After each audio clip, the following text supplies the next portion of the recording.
Good morning, everybody. Welcome once more to the Stepping Stone 2 blog, which is a number 2 and a TO in lowercase. Because the amount of times I keep getting different versions of that, it's and we're not a nursery, by the way. We don't accept children, because I still get phone calls. Because there's a nursery, I think, in Maryport called Stepping Stones. Yeah, there is. Yeah. So this is Stepping Stone 2. It's the 11th of the 7th, 2018. We did discuss anxiety last time on the podcast. And we're going to follow on a little bit from that, and we're going to involve everybody in the group as we always do, because it's their charity as much as myself and Trey's. And everything that we talk about, and everything that we do, ultimately affects how social care is provided, and that's crucial because it feeds into what I would say is best practice. You know, what Mark would like to have in his care service, what Jennifer would like, what Nigel would like, yeah, and anybody at all. You have a right to get the proper service that keeps you well. So we're going to begin with the daily support. What support you get daily. Yeah. Yeah? Yeah. And I'm going to go around this way towards Nigel. And we're going to. I mean, yours is slightly different now because you're not actually in a system, although you are under Trainer's jurisdiction. I am. If we look at daily support, I don't mean every day with you. No. I mean the kind of support that you get on a regular basis, and what you think it should include. So, what things should daily support include, Nigel? Bear in mind, this daily support is to provide you with the right care, so we avoid the anxietal issues if possible. Yeah. Yeah. So things like the lack of input for you would ultimately end up getting you anxious and frustrated. So we need to get the daily support right. Okay. So what things do you think should include natural daily support? Sorry about the background noise, folks. That's not my car. So what things should it include, Nigel? This is something that you shouldn't struggle with because you get regular support. So let's have some names of what it should include. No, just to help with paperwork, any letters that you get. Yeah. And anything that comes up. You ask for help. So that daily support in relation to your paperwork, letters that come to your house. Yeah. Sometimes maybe you can't read or you don't understand or whatever. Yeah. With the right support, and if a support worker goes into your house or comes to see you, and you've got some mail, there should be something set up whereby you regularly communicate about that mail. Yeah. Yeah.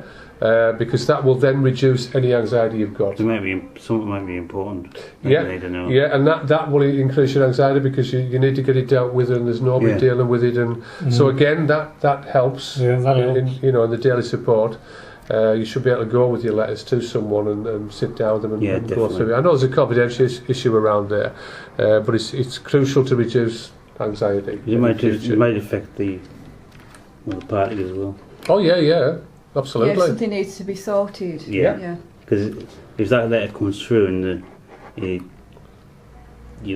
affects you, but it might affect the other people as well. Absolutely. Because it's not their fault that you're disabled. It's they have a system to run and they have to keep up with things. Yeah, definitely. Thanks, Nigel. Lucy, what kind of support do you get daily from Mum and Bernie, etc.? What kind of things do they help you with?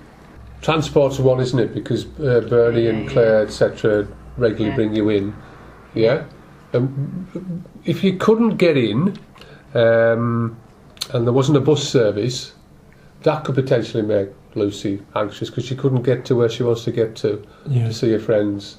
Yeah? So that daily support, such as today, the transport is crucial for helping to keep you in a good place. What about when you're going out somewhere, Lucy? Does Mum and Bernie go with you to support you? Yeah. Yeah? Yeah. And again, that helps to reduce it, because you're spending time with Mum and Bernie and, having a bit of a laugh and a crack and that's crucial as well. Right. And this feeds just the same into, say, your everyday life in your service. The same with Jen as well. There should be people working with you that create that environment. Yeah? It's no good going out somewhere with a support worker who really can't be bothered to communicate, and you're just going out, and that can create stress and anxiety as well. Thanks, Lucy. Jennifer, what do you think the daily support should include? Think about your daily support you get now, and what should it include? Do you want time to think? What things do you get now that's in your daily support? Not really. Yeah, I do. Money and that, yeah. Yeah, And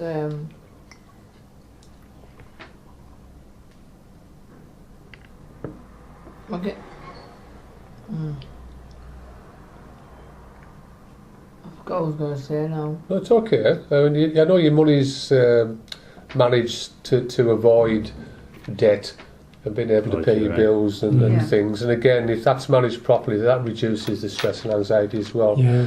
Because quite often people are given the freedom to spend the money the way that they think, and then they end up in trouble, and Yeah. you know, that creates stress. And Nigel knows about this anyway because he inherited that. I needed help to read some letters as well, but I couldn't understand it, half of them. I could sense some of them, not all of them. I read a little bit to myself, but I couldn't understand it more. Right, so when your letters come, is there something set up whereby you sit down with your support worker and they'll go through it with you? No, I just told them to read it. Tells what it's for. Mm-hmm. And they'll tell us if I owe them money or I don't owe them money or whatever comes through the post. It's all right, and that you know, like we said, Nigel mentioned before, that's crucial, isn't it? Yeah. You know, because it avoids any problems with another agency or service or whatever provider. Thanks, Jen. Mark, Yeah. what do you think should be included in your daily support? Tablets. Medication support, yeah? Yeah. Yeah, why is that important? Doing see. Think about yesterday, Nigel, the day before. No, taking them at the right time. Yep, If you miss them as well, something happen. yeah, and of course, Make sure that you take them. Take them now. No, don't miss out on them. yeah, Something and, wrong with it just. and we all know that there could be health implications if you don't take it on time. And some medication is timed. I Yeah. mentioned that when we were Yeah, talking yesterday. Yeah. So it's crucial to keep you well. Yeah. And if that isn't the case, that can also cause stress and anxiety. Yeah. 'Cause it might be that you know you should be taking them, but you don't know how. Yeah. But that should never occur. No. You know, we discussed the one about Jacqueline, didn't we? Yeah. We do. You should never get to a point where a service user is struggling with how to take the medication. Yeah. Someone should take over as a duty of care. Trey, I'm going to ask you, thank you, Matt, what you think should be included in a daily support provision.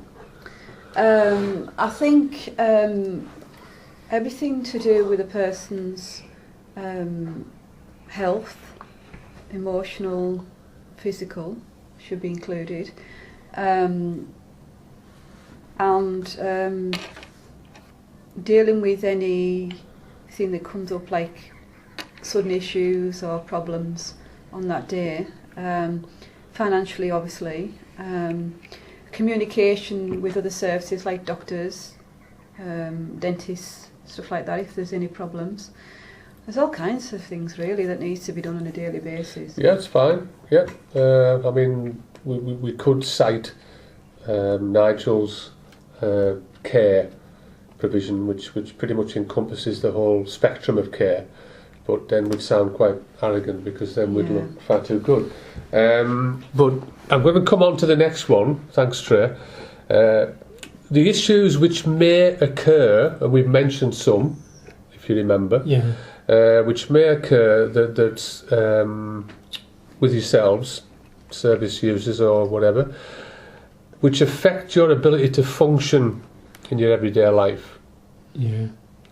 Now, bear in mind we are looking at anxiety and the kind of emotional problems that people can have, like depression, that come from, I mean, it could be intrinsic, it could be the fact that someone's already got it anywhere, you know, an anxietal problem, but quite a lot of problems can occur because things aren't being done or things are happening because things aren't being done. And we mentioned medication. That's one, Yeah. isn't it? Yeah. Yeah. Can anybody think what issues could occur with that that would stop someone functioning properly in their everyday life? Not taking your medication. Yeah, Yeah. we should. If that medication is to reduce your anxiety or alleviate your depression, you're not going to function fully, are you? No. So that's one. Anything else you can think of that would come up that would affect someone's ability? Money. Money? How would that affect someone's ability to function in everyday life? What issues around money could affect someone's... Not paying your stuff. Yeah. Paying Okay. your bills. Yeah, which then creates more Aye, paying your stress. bills, yeah. Yeah. And then the other one as well is not having any money because you spent it all. Yeah. That can cause stress and anxiety.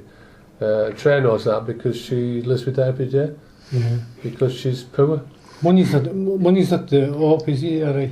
Sorry, Mark. Money's not when you got nothing. You can't have it again, can you? You can't, Mark. No, you can't. If no. you've got out, Aye. Well, half an hour is now. It is, aye. my lovely friend Tony Falcon, I hope you're listening to this one, actually did say that about his lack of money, and he actually said to me, I don't remember it verbatim, but what's half an out? No. And that's pretty much what I've got. So, sorry, Troy, it's a bit of a plug there for you. Anything else that could come up? Letters. Letters. Yeah, the communication side, and Nigel, I think you touched on that, how that would affect someone's ability to function in their everyday Yeah. life and cause anxiety. What was it? If they're not able to read the letters or they don't keep up with them, what could happen? So you get a letter from the council tax people or the water people. Could be cut off. You think? Yeah, you lose your utility. Yeah. And again, if you're looking at daily support, there's responsibility on the services that provide you with the service to make sure that doesn't happen. Yeah. Yeah. And you know, you have to be regular. If a letter comes, then you sit down with that person. If You that do, person can't read them, or if you can read, sit down with them so you can see what it's all Yeah. about, and then you can decide on the best course of action. Because not everybody can read, No.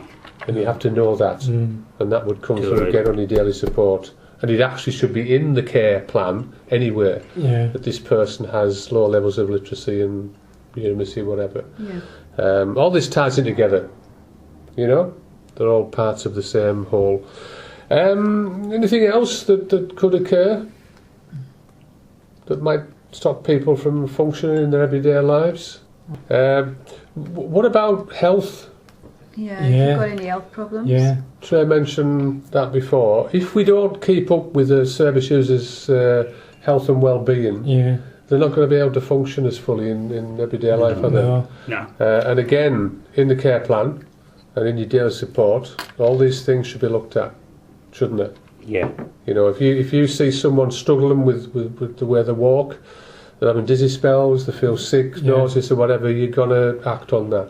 Yeah. You're going to deal with it. Because if you don't deal with it, and you let somebody else deal with it when they come on shift, that person's going to get more and more unwell. Yeah. You know, not everybody's going to come forward and say they're feeling unwell. That's the other thing. You have to identify that Yeah. and be proactive. Okay, so thanks for that, folks.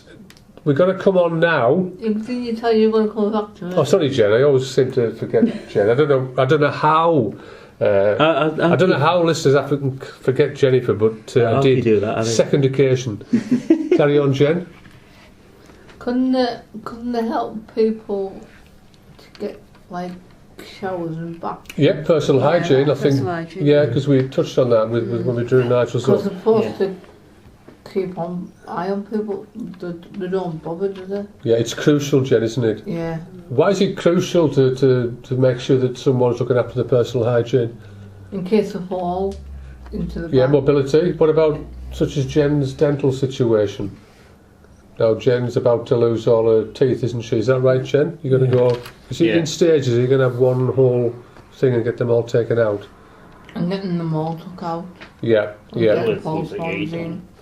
Now, daily support, when Jen's right about the personal hygiene, if you say it's someone's choice to clean the teeth, Yeah. or not cleaned the teeth, then you're not actually looking after that person. No. Because if you know that person hasn't cleaned the teeth for a whole week, where they've been eating sweets and all kinds of other stuff, what's going to happen to the teeth? They're going to fall out. They're going And to you're going rot. to lose them. Yeah, you're going to get toothache, and also as well, and Nigel knows this, when you get quite severe dental problems, it can feed back into your bloodstream and cause other health issues as well. And I am sorry, but anybody who doesn't keep up with that on a daily basis and then just says it's their choice, well, I'm sorry, you're not showing a duty of care. And the end result is that the person ends up having to go through an operation to get all the teeth removed. Yeah. You know, and I mean, I've been in that situation before at Carlisle. I took 9 teeth out of us all at once. and I was really, really poorly. I mean, you might not think this, but actually that's quite a commonality in social care. Yeah, it is. There isn't really a lot of proactivity in relation to people's dental health. And at one time, I remember years ago, it was just a case of just pull them all out. It was easier. I had nice teeth And at yet- college, didn't I, Harry, would you? You did indeed, and I remember it vividly. And I mean, I'm not going to have a go at your service, but really by now, your teeth should have remained in that condition. Yeah. You should still now have strong teeth, and the people who didn't look after that, then shame on them. But anyway, so we're going to look at the responsibility of the service now. Your service is West House, Yeah. yours is Walsingham, Nigel's is the Trey and Harry show, and Lucy, obviously, that comes under Mum and Bernie's jurisdiction, No doesn't pun it? intended. So, you're in a service that's providing your care. Yeah. What responsibilities do they have in relation to yourself? And this shouldn't be hard because we've actually just been through quite a lot. Just, What's their responsibility? Looking after you. Yeah, Just checking to see if you're okay. You just make sure you're doing your...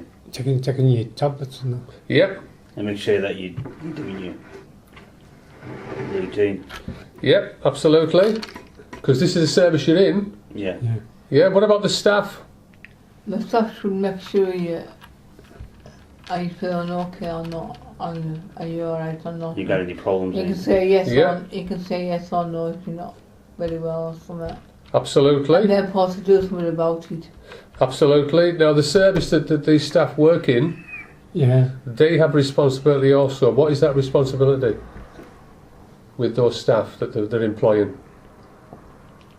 What Should be should, looking after you more, shouldn't they? yep, they should make sure that the staff that they employ are A, able to provide proper care, and B, have the skills and ability and knowledge to provide that care fully. It's no good employing someone just because you want someone on your rota, because once you've got them, and if they don't work very well with people, and you don't check on that, you're going to have some massive problems. And we mentioned one, I think, off podcast earlier about that case where that lady was hit repeatedly in the room. And I put a wee piece on, was it the blog or was it Facebook? I can't remember now. Saying that we all should look at how we can avoid situations like that, because that actual activity was the end of what hadn't been done prior to that. Because that person in that room that struck that, it was a lady, wasn't it? Yeah, it was an elderly care service. Yeah, that struck that lady. Someone should have, well before that, realised that this person should not be in the service, the member of staff, and brought that member of staff to account for it. And quite clearly, she was brought in, just left, you know, and it just took someone to set a camera up in there. And we don't know how long this person was suffering before that, do we? No. You know, there's different levels of suffering, but if you're not getting that input, you're going to end up with all kinds of problems. And you know, we know that certain members of staff don't work in a good way, and we're not going to be naming and shaming, although I'd like to. The responsibility on the service that you're in, that's getting your money from the government to ensure these staff work properly with yourselves. Yeah, Yeah. that should be a given. You know, there should be no situation where that's occurring with people, where people are getting hit. or people are being talked down to, or just not communicated with. And there's many different levels of abuse. And we talked about the finances as well, which has been cases about that, where people have been spending people's money. We know that from the situation we had with, who was it, Nigel? There was a lady whose money was being spent on a regular basis, the lady from Kells, where I'm at now, up on, I forgot the avenue now. Oh yeah, I remember that. Yeah, she'd put her faith in the carer, Yeah, and the carer regularly was spending the money. this lady, like, She had a mental health issue. yeah, and she had disabilities as well, didn't she? She did indeed, and you know, nobody was monitoring that. No, they weren't. You know, and then it ended up where this lady was in great distress Yeah, over that. And if you provide the right care on a daily basis, and the service monitor that, you should not be ending up with those situations. No. You know, maybe one isolated incident where it comes out of the woodwork, but there's too many. it is. Way too many now, and we're only hearing the ones that come forward on media. There's many more. There's homes being shut around abuse, Yeah. you know. So that's got to stop. And I'll get off my soapbox. So overall responsibility Yeah. is down to people like the CQC, Yeah. the Care Quality Commission. Yeah. They're the people who ensure that the services that you're in are providing the care, Yeah.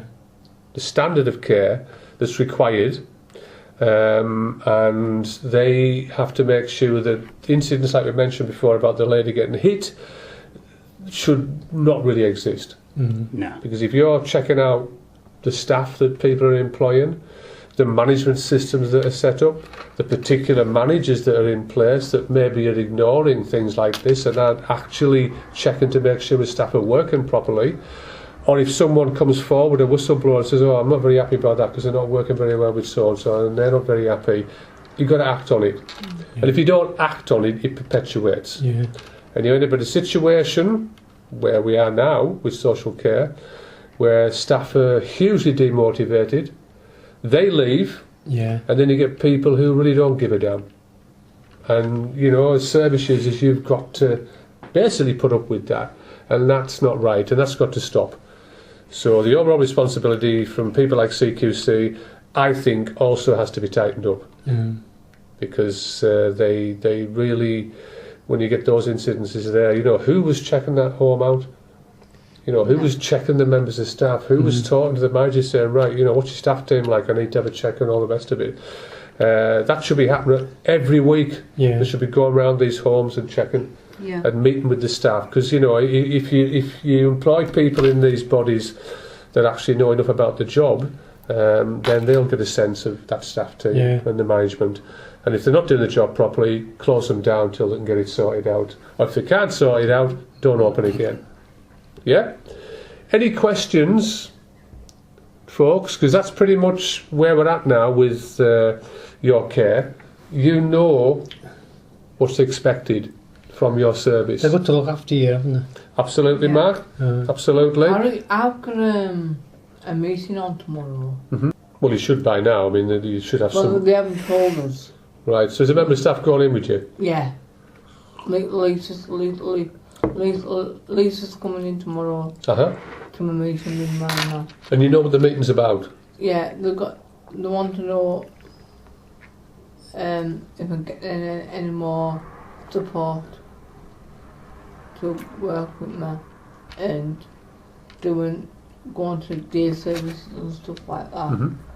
They want to know why I'm not going in on Fridays because I stopped going in. And they weren't very happy with having a day off or 2 days off. Right. Well, but I'm just going to stop you there a minute because this actually ties in with what we've been talking about. Now, we all know the day services that are set up are there to provide people with a chance to get out, meet people, do things or whatever.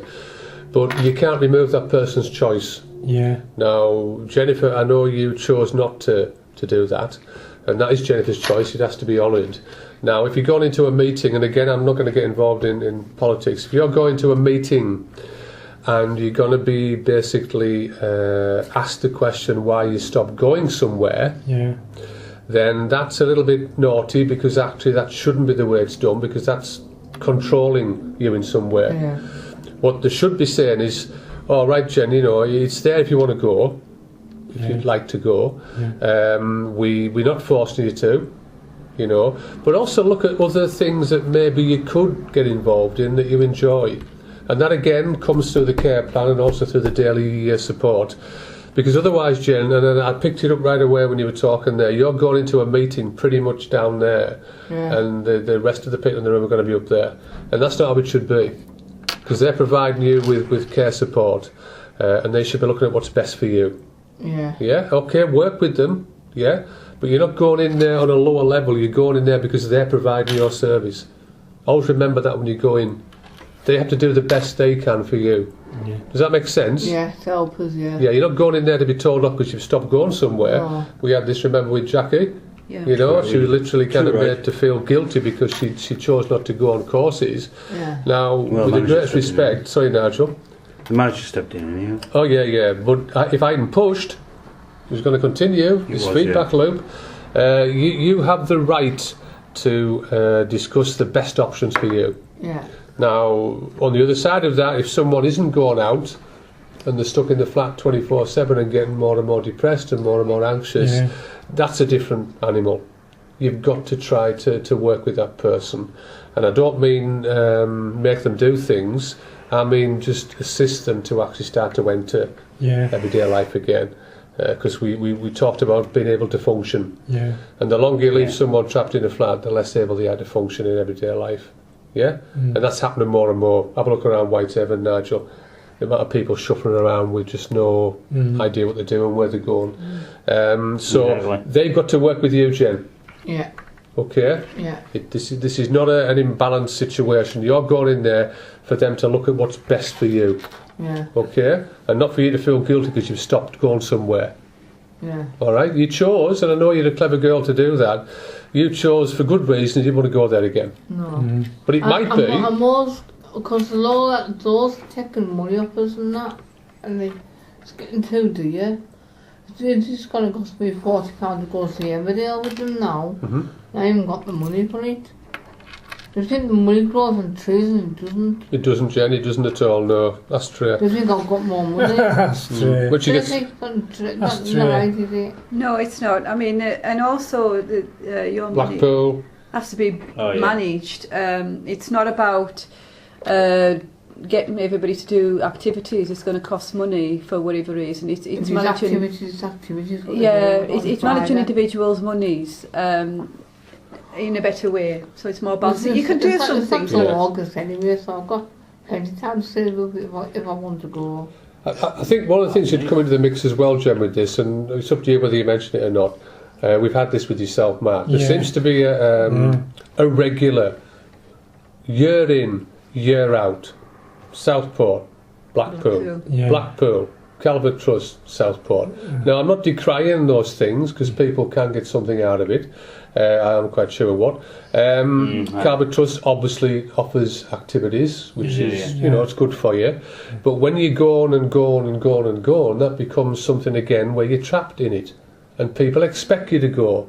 Oh, it's Calvert Trust coming up on such and such. And, you know, they don't say, well, right, Mark, I think, you know, maybe a change. We'll look at some other options. Yeah. Jennifer, you know, you've got a Scottish surname. Let's maybe go somewhere in Scotland we haven't been before and explore places, go for a little walk or, you know, visit a place where William Wallace lived or whatever. Just give the person more choice because the cost incurred on a lot of these trips and the cost incurred for you as well, Mark, is colossal. Yeah. Now, that's a massive drain on your finances. Yeah. Whereas if you actually distributed it, you could do loads of other things as well, couldn't you? Yeah, you could. Yeah. Now, that's the way we are looking at Nigel's situation, is being able to have all kinds of different options. Yeah. Yeah? But if you're locked in every year to Blackpool, to Calvert Trust, to Southport, you get no say in that at all. And quite often you're probably only saying yeah because there's no other option. So, Jen, I would say to you, when you go to this meeting, just say, right, I know I'm paying money out all the time for these trips and that. Let's look at other things I can do. Other places I'd like to visit. Yeah? Yeah. You know, because I know you go along and you go along, everybody walks around, gets a kiss me quick out or whatever else. That's not real choice. That's the old institutional way, where we'll ship them all off somewhere and then we'll bring them all back. You know? I would rather see you in a situation, Jen, and yourself, Mark, where you maybe go with a couple of people to a place you've always wanted to go to and just chill and enjoy yourself with not massive cost. Well, I've been to that Oasis, haven't I? Yeah, but these are all places that are created for you. Yeah. Yeah. I'm talking about, you know, the average person choosing to go somewhere on the holiday with someone that'll give them real choice. Yeah? Because you tend to get locked into the same places. And I'm not decrying that place, Oasis, or anywhere else, but you're not getting the choices you should be getting. No. Now, we've talked about planning, and we will do for Nigel through his care plan for the Formula 1 next year down at the British place, at the name now. Now, that's something that Nigel's got a passion for, and we all know that money will be well spent because it's meeting Nigel's needs. Yeah. But if you go to Blackpool, to Blackpool, to Blackpool, and you learn, if you sat down and counted how much money you've spent over, say, 6 years, it'd be massive, you know, but you could have gone to other different places in that time. So what I'm saying to you, Jen, again, is think about real choice when you meet these people, because they should be offering you that. Yeah. Okay, because I know you're getting more and more aware now of your financial situation, how it should be managed and that. So just when you go in there, think, right, okay, yeah, I'm going to ask you some questions here. You know, what about me going somewhere different? Why am I letting all this money out for that one trip? Yeah. You know, then you're telling me I can't do that because I've got no money. So just consider that, Jen. I'm not trying to get you to be radical. No. I just think these meetings are set up and they dictate to people, and that's not how it should be. So we're going to round off, because I could talk for England, as you know. Do you get a better picture now of what should be offered to you when you go into a service? Yes.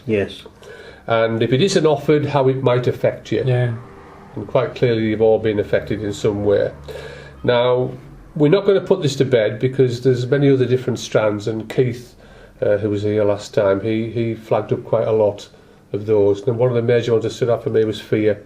Yeah, fear, yeah. Now, although you don't know it, Jen, there'll be a slight nervousness in you before you go to this meeting. And that's a form of fear built up through non-action, through the daily support and the way your service handle you. So we are going to come back to different strands of this, but we're going to tie it up now. Anybody got any questions about that? Anybody got anything you want to mention before What do you mean about fear, Fear? Fear is when you have no idea what's going on, but you feel anxious. Yeah. And then you also know what might happen. Yeah. You haven't got enough information, and that creates fear. Yeah. Things like, I need to see you next week at 2 o'clock, Yeah. and you don't tell the person why. Yeah. You're going to worry from when you're told until you get there at 2 o'clock. Yeah. And it happens a lot with service users, I know that. Whereas you should sit down right away and talk to the person. Oh, yeah. And say, oh, well, we're having this meeting, Jen, because, you know, we're a bit worried about such and such. And then when Jen goes to the meeting, it's a level playing field. Yeah? So that's, I mean, it's a bigger area than that, fear, Mark, but that's just one area of it. Yeah? And from fear comes anxiety. Anxiety. Yep. You know, if you're anxious about something, frightened about something over a long period of time, it might be a member of staff coming in you're worried about every time. Yeah. And that builds up fear, and then you get anxious. But we'll explore that more over the coming I months. told them I wasn't going to go to the meeting because I'm nervous for it. That's fine, Jen, I understand, because, you know... And they said, oh, you have to go, it's important to you. Well, then they have to deal with you in a different way then. Yeah. One person, because I got this for Jack, it might be the manager, just sitting down with a cuppa with you, maybe meeting somewhere in a cafe and talking it through. You know, you'd have to go to these big formal meetings to sort stuff like that out, Jen, because I know anybody would get uncomfortable about going in those things, and most people do, you know. So that could be an option, Jen. This is going to make me nervous. Why can't I just meet one person, you know, take your support worker with you, and go somewhere for a cuppa? And talk it through In the that way. Carnegie, Yeah, take out the formality, because that's what's worrying you. And this again is the control the services have over people, and that Yeah. creates the fear. But yeah, Yeah, but we will go into that deeper over time because it's quite a Yeah. complex subject. And what I'm trying to do is to really strip away all the layers so you can see how things should be. And that's pretty Yeah. much what SS2 stands for. yeah, And that, folks, it's a wrap. is a wrap. Thank you. Right.